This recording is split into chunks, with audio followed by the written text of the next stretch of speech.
साईं जीएम सैयद सिंध जे मशहूर शख्सियत सैयद गुलाम मुर्तज़ा शाह अल मारूफ साईं जीएम सैयद एक सियासतदान सां गॾु हिकु अज़ीम लेखक बि हो जंहिं सियासत खां सवाइ इल्म व अदब जी बेहद ख़िदमत कई। साईं जीएम सैयद हिकु सचो सूफ़ी, हिकु सियासतकार ऐं अज़ीम कलमकार जी हैसियत रखंदड़ हो, जंहिंजी कलम मां न सिर्फ़ सियासी मज़मून निकिता पर हुन काफ़ी इल्मी ऐं अदबी मज़मून लिखिया, मक़ाला तहरीर कया, शाह लतीफ़ जी शाइरी जी तशरीह कई, सवानह निगारी कई ऐं कई किताब लिखिया। साईं जीएम सैयद 17 जनवरी 1904 ईस्वी में सिंधु नदीअ जे किनारे ते वसंदड़ नंढड़े शहर सन में जनम वरितो।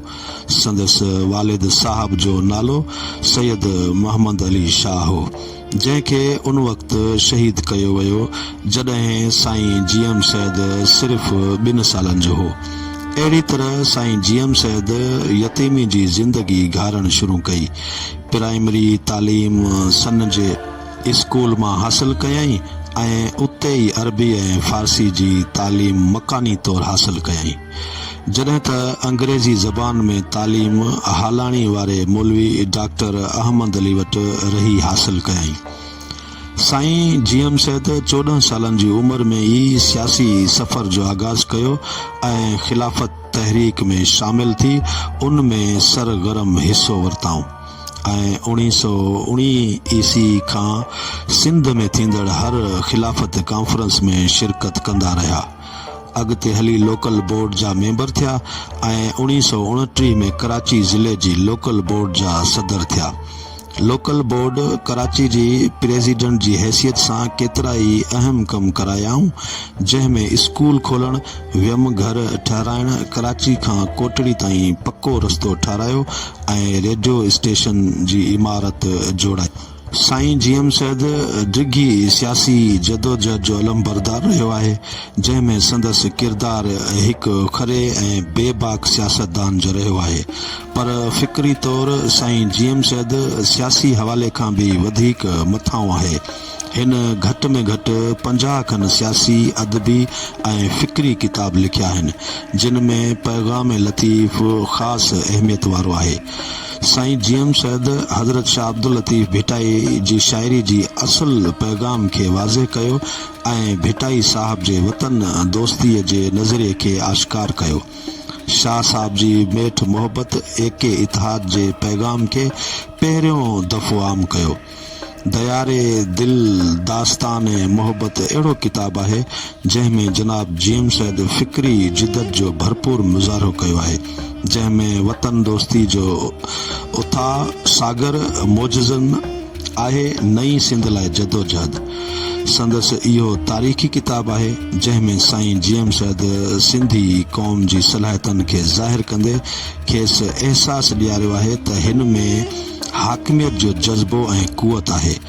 हिन किताब खे साईं जीएम सैयद वॾी जान फिशानीअ सां लिखियो आहे। अहिड़ी तरह किताब जनम गुज़ारियुम जनसी सवानह निगारीअ जो नादिर नमूनो आहे, जंहिंमें साईं जीएम सैयद 50 सालनि खां मथे जा सियासी वाक़िया कलमबंद कया आहिनि। सिंध जे मुहिब वतन सियासतदाननि ऐं वतन दुश्मन सियासतदाननि जे किरदारी खे वाइखो कयो आहे। जदीद सियासत जा 9 रतन बि हिकु अहम मालूमाती किताब आहे, जंहिंमें बर्रे सगीर जे आला पाए जे सियासी लीडरनि, तहरीकुनि ऐं नज़रियनि जी उपटार थियल आहे। साईं जीएम सैयद बज़्म सूफ़ियाना सिंध जो बुनियाद विधो ऐं सूफ़ियनि जी तहरीक खे मुनज़्ज़म कयो। उन बैनर हेठि जेके बि जलसा थिया उन्हनि में जेके बि ख़ुतबा या तक़रीरूं साईं जीएम सैयद कयूं आहिनि उहे सिंधी नसर जो नायाब नमूनो आहिनि।